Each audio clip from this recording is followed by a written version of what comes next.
Hello everyone, Bracaster here again to talk a bit about one of my favorite game titles being developed by a company out of New Zealand called Stationeers. There are few video games that can claim the level of difficulty that Stationeers represents to the player, and for a masochistic gamer such as myself, I find it difficult to resist. Part of the purpose of this YouTube channel is to provide insight towards games that present an honest challenge to the player, and if you enjoy games that set the difficulty bar high, Stationeers very well may be the game for you. In Stationeers, you're an astronaut who finds himself stranded on a lonely planet, forced to survive using only the limited resources provided to aid you on a growing number of survival missions, which include the Moon, Mars, Europa, Vulcan, and space.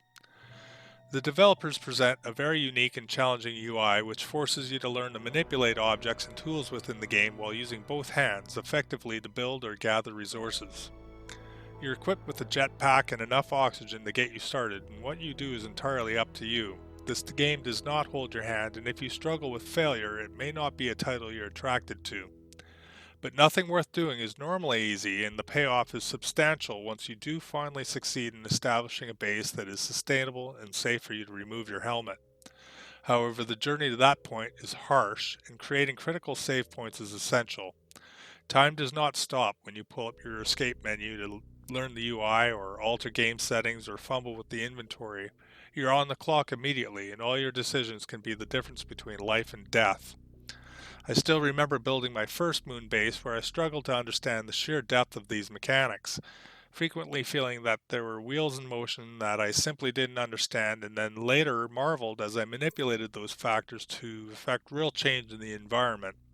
Admittedly, there is a serious learning curve to understanding the depth of these mechanics, but once you do, the real beauty of this game begins to reveal itself. In my opinion, the physics and atmospherics involved in Stationeers are exceptional.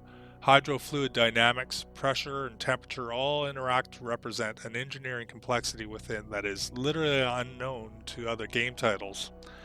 You're capable of utilizing these game elements to create a vacuum which might help save you from freezing to death or to replicate the breathable components of our Earth's atmosphere. Stationeers also features a very complex system of integrated circuitry and componentry which enables the ability to program microcontroller circuits with an in-game computer terminal. This represents a flexibility and customization that is unmatched for automation and factory building.